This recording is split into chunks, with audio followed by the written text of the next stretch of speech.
तो महाभारत में जो कर्ण का कैरेक्टर है, कर्ण का चरित्र है, और बचपन से ही जैसे जब वो पैदा हुआ और कुंती ने इस बात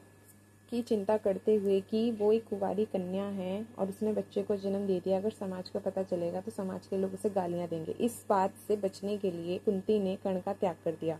जिसमें कर्ण की कोई गलती नहीं थी। नदी में बहता देख उस बच्चे को एक रथवाहक की पत्नी या सूत की पत्नी उठा लेती है, जिसके कोई संतान नहीं होती, और उस बच्चे को वो अपने पुत्र के रूप में स्वीकार करती है, जिसके बाद कर्ण जो है सूत पुत्र के नाम से समाज में प्रसिद्ध हो जाता है। ठीक है, इसमें भी कर्ण की कोई गलती नहीं थी।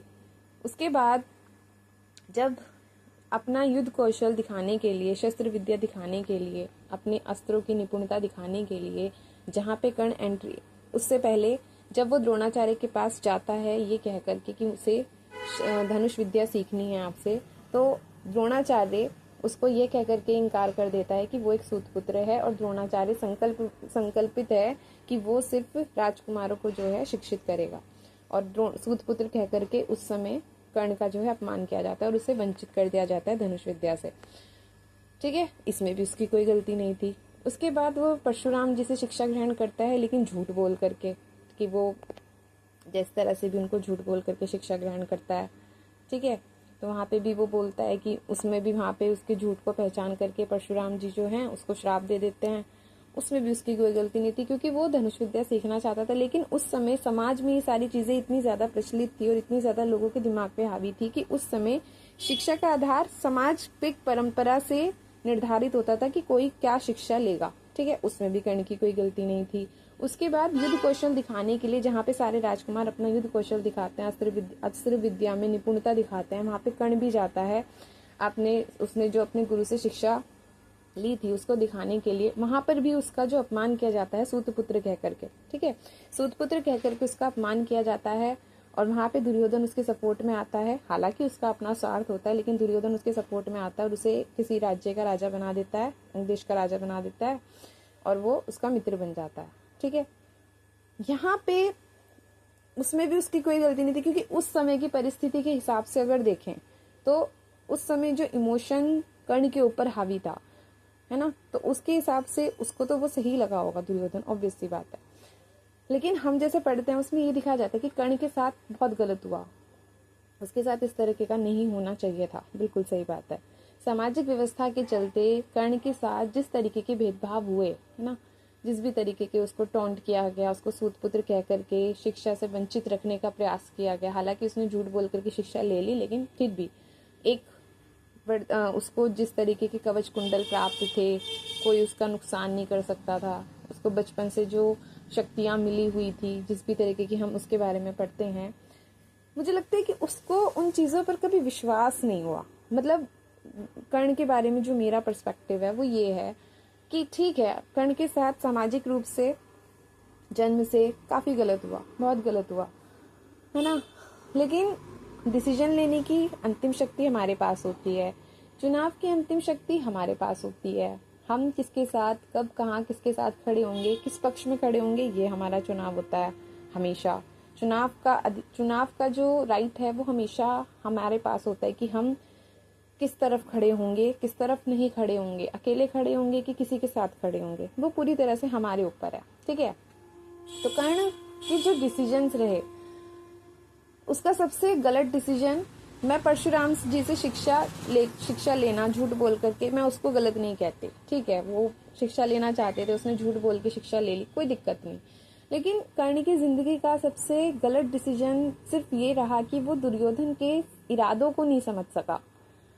वो उस समय इमोशन में बह गया, है ना, मतलब कर्ण को अपने सामर्थ्य पर विश्वास नहीं था। उसको जो शक्तियां प्राप्त थी वो शायद उनसे अनजान था। उसको पता तो था कि उसके पास ऐसी कुछ शक्तियां हैं, लेकिन वो शायद उसके पूरे पूरे रूप को नहीं जानता था, तभी तो वो इस तरह की गलतियां कर गया। अब लेकिन बात फिर ये भी है कि जो उस परिस्थिति में होते हैं ना, हम उसकी परिस्थिति का सिर्फ दूर से अनुमान लगा सकते हैं, हम उसके बारे में बातें कर सकते हैं, लेकिन हकीकत में जो उन परिस्थितियों से गुजरता है वो उसको बेहतर तरीके से पता होता है कि वो किन किन हालातों से गुजरा है, उसने क्या क्या सहा है, क्या क्या बर्दाश्त किया है, वो सारी चीजें, उन सारी चीजों का हम शायद सही से अनुमान भी नहीं लगा सकते। ये बात भी सच है ना। कर्ण की जिंदगी का सबसे गलत डिसीजन यही रहा कि वो दुर्योधन के इरादों को नहीं समझ सका, दुर्योधन के असली इरादे। जब दुर्योधन को ये लगा कि हाँ, अर्जुन के कंपटीशन में कोई एक पर्सन है ना, जो अर्जुन को पूरी तरह से compete कर सकता है, प्रतिस्पर्धा कर सकता है और उसके पक्ष में हो सकता है, तो दुर्योधन ने बिना देर किए अपने बाप से बिना पूछे, है ना, जैसे कि राज्य के उस पर उसका ऑब्वियसली उसका बाप राजा बन के बैठा था, ठीक है, तो वही है ना कि अगर उसका बाप राजा बन के बैठा था तो राज्य की सारी संपत्ति पर बेटे का अधिकार हो ही जाता है, ऐसा बेटों को लगता है ना, तो उसे भी ऐसा लगता था, इसलिए उसने अपने बाप से बिना पूछे उसे एक राज्य का राजा घोषित कर दिया। ठीक है, उसने उसे एक राज्य का राजा बना दिया, जिससे दुर्योधन कर्ण ने एहसान के रूप में लिया कि उसने मेरे ऊपर बहुत बड़ा एहसान किया है। और क्या बोलते हैं कि जब सब लोग मेरा अपमान कर रहे थे उस समय दुर्योधन मेरे पक्ष में आकर के खड़ा हो गया, मेरा साथ दिया, मुझे राज्य का वो सौंपा। लेकिन असली इरादों को तो कर्ण समझ नहीं पाया, या फिर हम कहें कि जानते हुए भी उसने वो एहसान स्वीकार किया, है ना, क्योंकि उसे भी लगता था कि शायद दुर्योधन के पक्ष में रह करके वो जो है अर्जुन को छोटा सिद्ध कर सकता है ना। यही दोनों के अपने अपने स्वार्थ थे। हालांकि दुर्योधन की और कर्ण की जो मित्रता थी वो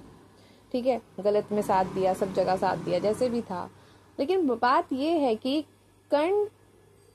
अर्जुन का एकमात्र, मैं कहूंगी सबसे बढ़िया जो उसका एक प्रतिस्पर्धी जो था वो सच में कर्ण था, है ना। वो उसको कंपटीशन दे सकता था और उसे किसी के साथ की जरूरत भी नहीं थी, क्योंकि वो बिल्कुल उसी तरीके की शिक्षा परशुराम द्रोणाचार्य के जो गुरु थे परशुराम जी, उन्होंने उस कर्ण ने उससे शिक्षा पाई, है ना। इस बात का भी शायद उसे याद नहीं रहा कि वो किससे शिक्षित होकर के आया है, उसे अपने ऊपर शायद विश्वास की कमी थी, है ना, वरना वो चाहता तो वो अकेला भी राज्यों को जीत सकता था, है ना, अकेला भी राजा को हरा सकता था, राज्य को जीत सकता था, जीत करके उनका राजा बन सकता था, है ना, अगर उसको कंपटीशन ही करना था। लेकिन उसका सबसे गलत निर्णय रहा दुर्योधन के पक्ष में खड़े होना, दुर्योधन का एहसान मानना, दुर्योधन का एहसान मानना कि दुर्योधन ने मेरे ऊपर कितना बड़ा एहसान किया है, मुझे राजा बना दिया। और उसके बाद उस एहसान को स्वीकार करते ही, कर्ण उस एहसान को स्वीकार करते ही, उस राज्य को स्वीकार करते ही दुर्योधन के सारे गलत कार्यों में उसका भागीदार बन गया। जितने भी दुर्योधन ने गलत काम किए सारे में उसका वो भागीदार बन गया। उसके बाद कर्ण को हम किसी भी दुर्योधन के किसी भी कार्य से अलग नहीं देखते, चाहे वो कितनी भी बातें रही हों, सारे कामों का, सारे कार्यों के बारे में, सबकी उसकी सारे छल के बारे में, सारी प्लानिंग्स के बारे में कर्ण को हम, क्योंकि उसको भी कहीं ना कहीं लगता था कि हाँ उसका भी फायदा हो, कि अर्जुन को हारना चाहिए, उससे अर्जुन को खत्म होना चाहिए, वो हमेशा इसी बात में रहा, इसलिए वो दुर्योधन का साथ देता गया, देता गया, देता गया। ये जरूरी है, बहुत ज़रूरी है। सबसे पहले इसीलिए कहते हैं कि सबसे पहले इंसान को खुद के बारे में जानना चाहिए, दूसरों को बाद में जानने की बात है, सबसे पहले खुद के बारे में पता होना चाहिए, हम में क्या बात है, हम में क्या खूबी है, हम में क्या स्पेशलिटी है, हम में क्या विशेषता है जो हमें दूसरों से अलग बना रही है। क्योंकि हमारी विशेषता का प्रयोग दूसरे तो करते हैं, ठीक है, और हमें पता नहीं होता कि हम में ऐसी कोई क्वालिटी भी है। वो अहंकार वाला भाव नहीं होता कि हम में एक क्वालिटी है तो हम इसका ऐसे यूज करेंगे, नहीं, वो अहंकार वाला भाव नहीं है, ठीक है, वो ईगो वाला भाव नहीं होता। लेकिन खुद के बारे में पता होना बहुत जरूरी है, ताकि दूसरे लोग आपकी जिस क्वालिटी का यूज कर रहे हैं अपने हित के लिए, अपने स्वार्थ के लिए, उसी क्वालिटी का प्रयोग आप लोग दूसरों की सेवा के लिए, दूसरों की हेल्प करने के लिए कर सको और दूसरे उसका मिसयूज ना कर सके। सबसे ज़रूरी चीज़ ये है। और इस बात से ही हम लोग